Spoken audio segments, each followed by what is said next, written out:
So I'm getting ready for a speaking engagement I'm doing next week, and the subject is creative leadership. And I had been going about this a little bit differently, but I've decided I really want to break it down to kind of a life cycle of creative leadership for the people I'm speaking to so that they have a better shot at taking these steps and applying them within their business maybe right away. So with that in mind, I broke it down to 5 steps. And the 5 steps I see in the creative leadership life cycle are humanity, presence, mentorship, teams and teamwork, and change. And in all of these, because we said creative leadership, we're applying an element of creativity, invention, ideation, exploration, looking at things differently, novel combinations, helping people advance their thinking, right? So let me break this down a little bit more in detail. The first step, humanity, is about connecting soft skills or intentions with actual tangible form. So for a lot of people, that's hard to do. We're in a time frame where C-level executives and CEOs are actually appreciated for being vulnerable or being even scared, but a lot of them really have no idea how to do that because they've really been hiding out from that for such a long time. So if they're not quite young in their career, they might be very intimidated by the idea of kind of shedding the skin or pulling down the mask, and practicing this humanity and these soft skills in a daily way is actually not comfortable or easy at all. So I think that's a learned skill, and I think it comes with a lot of help for some people. And then for other people, it's literally just permission to put down the veil and say, it's okay, I'm just going to be who I am, and we're going to move ahead. The next one is presence. So you may have noticed that executive presence is a kind of a hot topic, but sort of the older version of looking at executive presence says that it's only about how you look on video and what you're wearing and maybe how many times you say, I just did it. None of us are perfect. But I believe it's actually much, much deeper than that. I think it comes with your intentionality, and it's about where you begin with that intentionality and confidence. And when you set that for yourself and kind of combine it with that humanization layer, then, or humanity layer, you then start to see the patterns of the real person, and those patterns can be followed to create a great personal brand. So for instance, once you sort of know who you are and you confidently exist in that space and you walk around every day owning that, then you can decide if that looks like putting on this color, or in my case, it's about jewelry, or I like to wear lipstick, or, whatever accessories I'm putting on that exhibit my personal brand on a daily basis.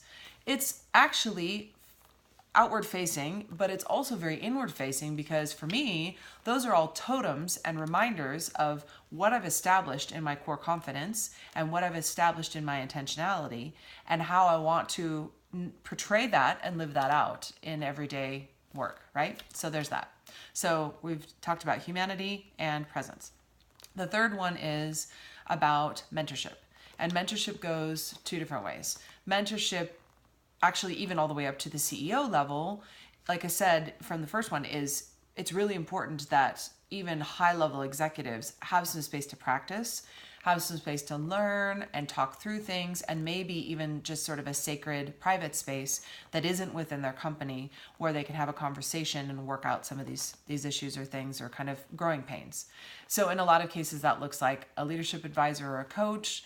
It can be kind of a team approach, coming in and helping a whole group with this kind of thing, but mentorship is very important.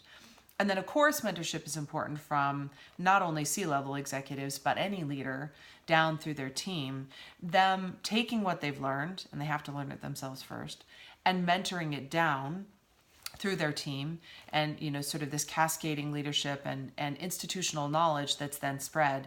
Not only the institutional knowledge from what an organization needs, but what this executive learned and how they can apply their personal experience to really helping the next person along.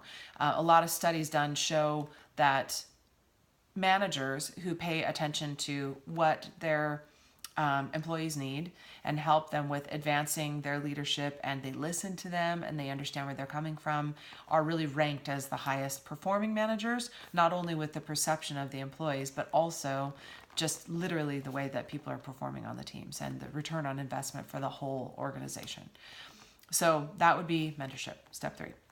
Step 4 is really about teamwork. So pulling together all these perspectives, what the individual leader learned, how the individual leader mentored or taught, and then the natural perspective of the team members, and actually a diverse pool of talent on a team working together to work at their highest and best, and sort of hand off or pass off things that they may not be good at as much as possible to another team member, so that they're all working as much as possible in their wheelhouse.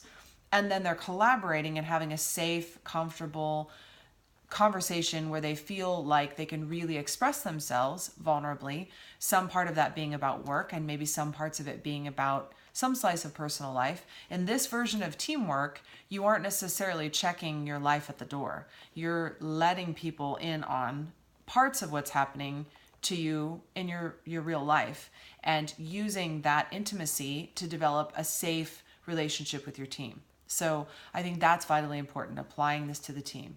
And then somewhere between this and the next step, you have to kind of start to trickle this through all the teams into the whole organization to make sure you don't have one sort of rock star team that's killing it and doing all this great work in return for the company, and everybody else is still really in the dark. It does happen, and sometimes that's the only way that this concept gets into an organization, but it's better if different departments are on the same page with this, and that there's good communication between departments and the whole organization as well. And then the last step is about change. So, that could be a strategic change in the business plan. That could be a marketing change or a branding change that goes out to the marketplace and the audience. That could be both of those things knit together. It could even be, like I was saying, one team sort of being the guiding light and other teams joining in on this concept.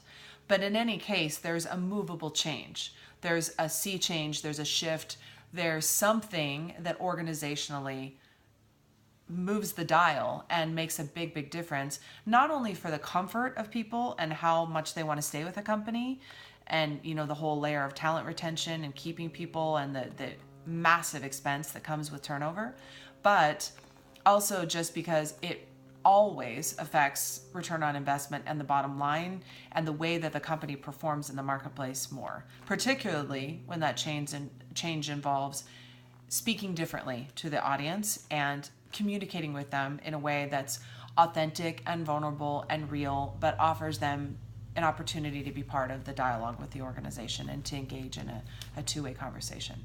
So you can see that change kind of leads back to humanity. Really the CEO or the beginning executive who's starting with this concept rolls the ball, and it goes all the way back to the whole organization or the audience. But it always comes back to that person too.